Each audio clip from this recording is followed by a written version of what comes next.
అడగడి ఏం మాట్లాడుతున్నాడో ఒకసారి మీకు వినిపిస్తాను. ఇందులోనే మొత్తం వైసీపీ కుట్రంతా దాగుందండి. అక్కడ ఎలా వీళ్ళ కులం గొడవలు రేపాలని చూస్తున్నారు, కులం మతం గొడవలు రేగటం వల్ల వైసీపీకి ఎలా ప్లస్ అవ్వాలని వీళ్ళు కోరుకుంటున్నారు. అక్కడ వాళ్ళు బలిపశువులు అయిపోయినా సరే రాష్ట్ర వ్యాప్తంగా ఉన్న దళితుల్ని, మళ్ళీ క్రైస్తవుల్ని, తెలుగుదేశం కూటమికి వచ్చిన వాళ్ళని మళ్ళీ వెనక్కి వైసీపీకి ఎలా తీసుకెళ్లాలని వీళ్ళ తాపత్రయపడుతున్నారో చాలా క్లియర్గా చెప్పేసాడు వీడు. మీకు కావాలంటే ఈ వీడియో ఒకసారి మీరు కూడా చూడారు. గొంతమ్మ కూడా ఉందని వాళ్ళు చెప్తున్నారు. ఇది సర్వే నెంబర్ 470/12. ఇది ఎప్పటి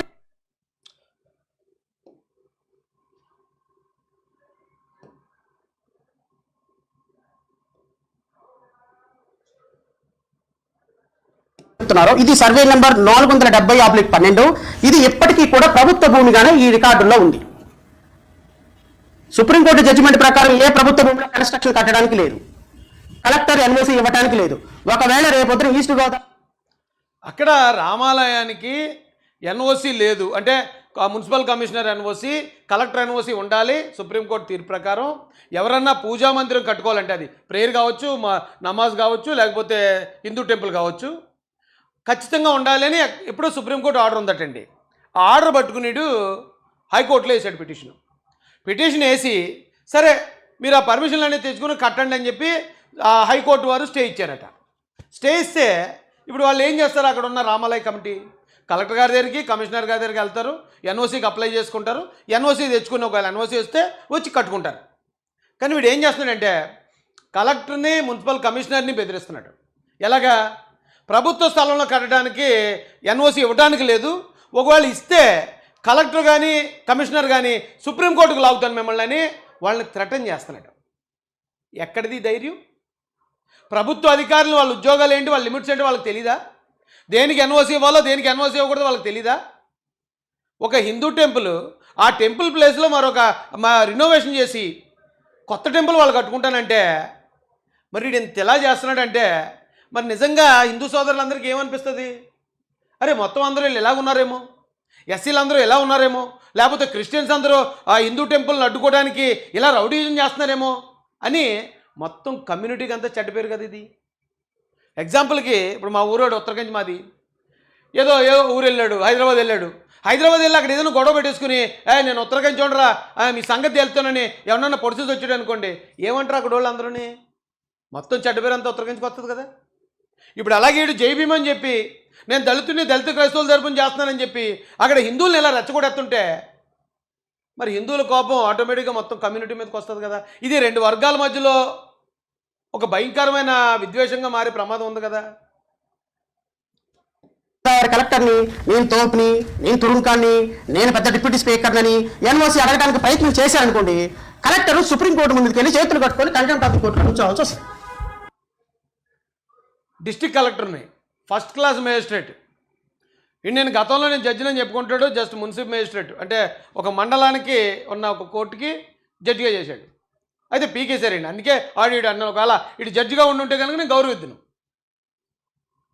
ఆ పీకేసిన తహసీల్దార్ వచ్చి ఒక జిల్లా కలెక్టర్ని అంటే డిస్ట్రిక్ట్ మ్యాజిస్ట్రేట్ని నేను తోపుని తురుమునని కానీ నువ్వు కనుక ఇస్తే నిన్ను తీసుకెళ్ళి నేను సుప్రీంకోర్టు ముందు చేతులు కట్టి నిలబెడతానని బెదిరిస్తున్నాడు. వీడు బ్లాక్మెయిల్ చేస్తున్నాడు.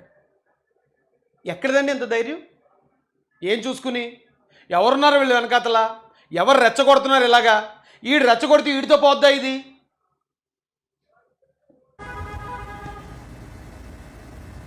ట్రిపుల్ గారు మీకే కలెక్టరు సుప్రీంకోర్టులో కంటెంప్ట్ ఆఫ్ ది కోర్టులో వెళ్ళి నిల్చోవాల్సి వస్తుంది. ఆల్రెడీ కలెక్టర్ ఎన్ఓసి ఇవ్వడానికి లేదు, మున్సిపల్ కమిషనర్ పర్మిషన్ ఇవ్వడానికి లేదని ఆల్రెడీ మున్సిపల్ కమిషనర్కి కలెక్టర్కి రిప్రజెంటేషన్స్ కూడా వెళ్ళిపోయినాయి.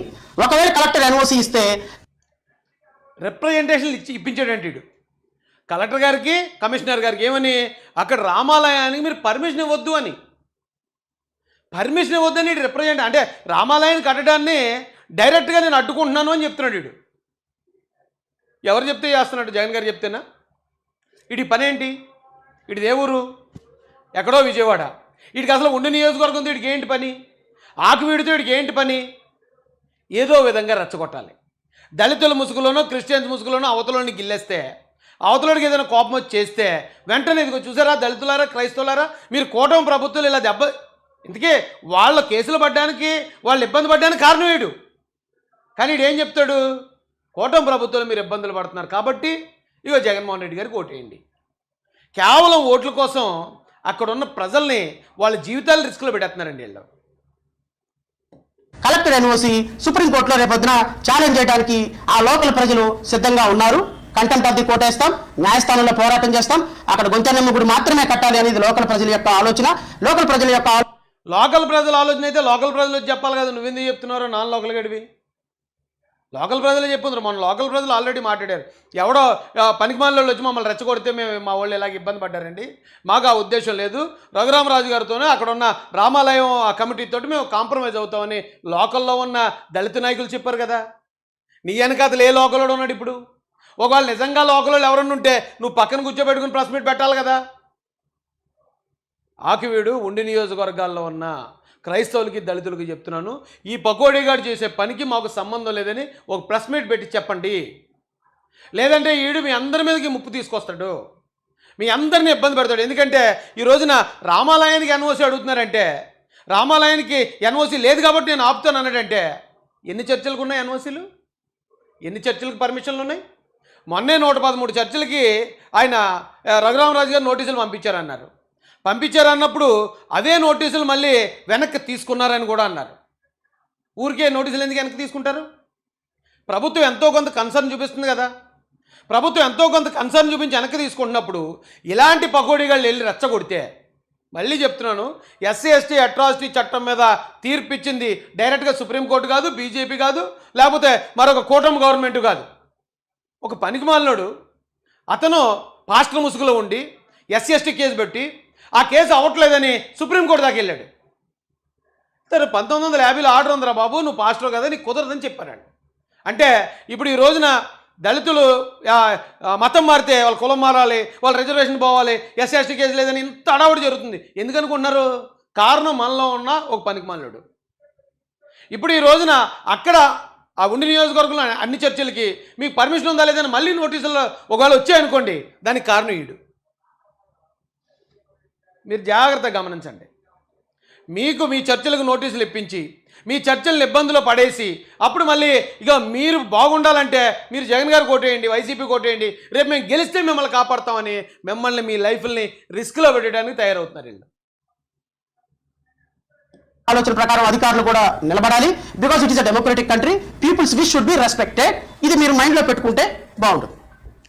ఎట్రా జయప్రదలా ఎట్ట అన్నేంట్రా, ఈ సేమ్ జయప్రదలా యాక్ట్ చేస్తున్నావు. లేదు రామాలయం కడతాను, లేకపోతే నేను ఇంకో చర్చి కడతాను, లేకపోతే పడేస్తాను, రాష్ట్రం మొత్తం అల్లకొల్లను సృష్టించండి, అది మీ కూటమి. మా వరకు లోకల్ ప్రజలు అక్కడ అది నిజంగానే అధికారుల రిపోర్ట్లో రామాలయమే అని వచ్చిందనుకోండి, రామాలయం కట్టుకోండి, మేమే అబ్జెక్షన్ చేయం కదా, మాకేంటి అవసరం? మేము ఉంటాం అక్కడ వెళ్ళి, మీరు ఉంటారు అక్కడ వెళ్ళి, ఎవరూ ఉండం. అక్కడ ఉండేది లోకల్ ప్రజలు, దీపం పెట్టాల్సింది లోకల్ ప్రజలు, అక్కడ పూజలు చేయాల్సింది లోకల్ వాళ్ళు, మీరు నేను ఉండం కదా.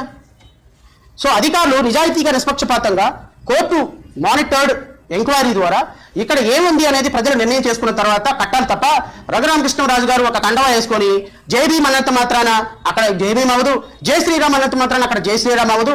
అక్కడ మీరు మతాలని కులాలని రెచ్చగొట్టే సంస్థ వ్యవస్థని పక్కన పడేసి నిజాయితీగా అక్కడ ఏం గుడి ఉంది అనేది అధికారులు లోకల్ ప్రజలు తేల్చుకుంటారు. మీరు కొంతకాలం రాజకీయాల్ని ఇదిగా రఘురామరాజు గారి సమస్య కాదు, ఇది ఆల్రెడీ స్టేట్ అంతా హిందువులందరికీ స్ప్రెడ్ అయింది. అది మన రామాలయం అట. ఇప్పుడు చాలా గ్రామాల్లో రామాలయాలు చాలా శిథిలావస్థలో ఉన్నాయి. ఆ రామాలయాలు బాగు చేయడానికి అక్కడ ఉన్న కమిటీలు ఫండ్ రైజింగ్కి చాలామంది తిరుగుతున్నారు కూడా. కానీ అక్కడ జరగంది ఆకివీడు రామాలయం దగ్గర ఒక్క రోజులో ₹1 కోటి ఎలా కలెక్ట్ అయింది? ఆ ఒక్క పాయింట్లో మీరు అర్థం చేసుకోవాలి. రాష్ట్రంలో ఉన్న హిందువులందరూ అక్కడ రామాలయాన్ని కనెక్ట్ అయ్యారు. ఏంటి ఆ రామాలయాన్ని అంత శిథిలావస్థలోకి వెళ్ళడం ఏంటి, అంత అలాగా మురికిలా తయారు చేయటం ఏంటి, మళ్ళీ ఆ తర్వాత అది క్లీన్ చేస్తే గొంతెలం కూడా అంటం ఏంటి అని హిందువులకి ఆల్రెడీ డౌట్ వచ్చింది. అయితే అక్కడ ఉన్న హిందూ నాయకుల మీద కూడా డౌట్ వచ్చింది. ఎందుకంటే ఏంటి ఇన్ని సంవత్సరాల నుంచి అంత మురుగు పట్టేసినా ఎందుకు వీళ్ళు చూడలేదు, ఎందుకు వీళ్ళు పట్టించుకోలేదని హిందూ నాయకుల మీద డౌట్ వచ్చింది. అట్ ద సేమ్ టైం అక్కడ ఉన్న దళితుల మీద వాళ్ళకి సంబంధం లేదు కదా, వాళ్ళు ఎందుకు అడ్డుపడుతున్నారు అనే బాధ కూడా వచ్చింది. ఆ క్రమంలోనే ₹1 కోటి రేట్ చేశారు. ఆ ₹1 కోటి వాళ్ళు కట్టుకుంటారంటున్నారు. వీడికి ఎందుకు ఆకు విడి నుంచి పక్కకు జరిపి ఈ ప్రెస్ మీట్లు పెట్టడం ఇవన్నీ పెట్టడం మానేస్తే కొంత ఉద్రిక్తాలు తగ్గుతాయి. లేదు అనుకోండి, మీరు అక్కడ కట్టాలి ఆందోళనతో వెళ్ళి నా దగ్గర డబ్బులు ఉన్నాయి, బుల్డోజర్తో నేను పడేస్తాను, నేను ఇష్టం వచ్చింది కడతాను, నాకు ఆల్రెడీ ₹1 వసూలైంది, లేకపోతే ఇంకో ₹1 నేనే ఖర్చు పెడతాను అన్నారు అనుకోండి, రేపొద్దున లీగల్గా జరగాల్సింది జరుగుతుంది, లోకల్ ప్రజలతో గొడవలు వస్తాయి, ఇది రాష్ట్ర వ్యాప్త ఉద్యమం. లోకల్ ప్రజలతో గొడవలు వస్తాయని రెచ్చగొడుతున్నాడు. అలాగే రెచ్చగొట్టే 56 మందిని జైలుకి పంపించాడు వీడు.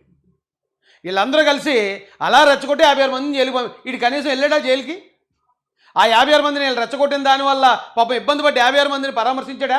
ఇప్పుడు మళ్ళీ రెచ్చగొడుతున్నాడు, గొడవలు జరుగుతాయి అంటే మళ్ళీ వీళ్ళు కొంతమంది కిరాయిగాలను పెట్టి గొడవ చేసి అక్కడ ఉన్న ఆకువీళ్ళలో ఉన్న దళితుల్ని మళ్ళీ కేసులు ఇరికించేస్తారు.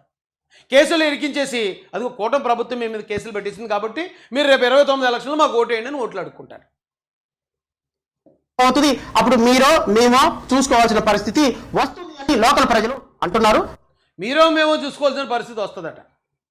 అంటే ఏంటి, హిందువులు క్రిస్టియన్సోనా, లేకపోతే హిందువులు దళితులనా? ఏడ్రో వద్దని అర్థం ఏంటి? మీరో మేమో చూసుకుందామంటే వీడు ఒక అంటే అతి గొప్ప జ్యుడిషియరీ వ్యవస్థ నుంచి వచ్చినోడు వీడు రోడ్ల మీద అలగాగా లేకపోతే ఎక్కడ పడితే అక్కడ తాగిపడిపోయి వచ్చినోడు కాదు. ఇలాంటోడు అలా మాట్లాడొచ్చు అంటే నువ్వు నేను చూసుకుందాం. ఇది మతాల గురించి మాట్లాడేటప్పుడు మళ్ళీ ఎంత సెన్సిటివ్ ఇష్యూ అండి ఇది. అంటే ఇంటెన్షనల్గా హిందువులను రెచ్చగొట్టమని వీడికి టాస్క్ ఇచ్చారు ఎవరో. ఒరే జాడా, నువ్వు వెళ్ళి హిందువులను రెచ్చగొట్టే, ఆ హిందువులందరూ ఒకవేళ కోపోద్రిక్తులయ్యి అక్కడ ఆకువీళ్ళు ఏదైనా ఘర్షణ జరిగితే అది దళితుల మీద దాడిగా మనం చూపిద్దాం, రాష్ట్రంలో ఉన్న దళితులందరినీ రెచ్చగొడదాం. లేదు ఒకవేళ దళితుల అవతల మీద ఏమైనా చేస్తే ఆ దళితులు ఎలాగ కేసులు ఇరుక్కుని మళ్ళీ జైలుకి పోతారు, అప్పుడు ఇదిగో దళితులను అరెస్ట్ చేయించిన కూటమి ప్రభుత్వాన్ని మళ్ళీ ఆ యాంగిల్లో కూటమిని బదనాం చేద్దాం అనే టాస్క్ ఇచ్చారని అనిపించట్లేదండి.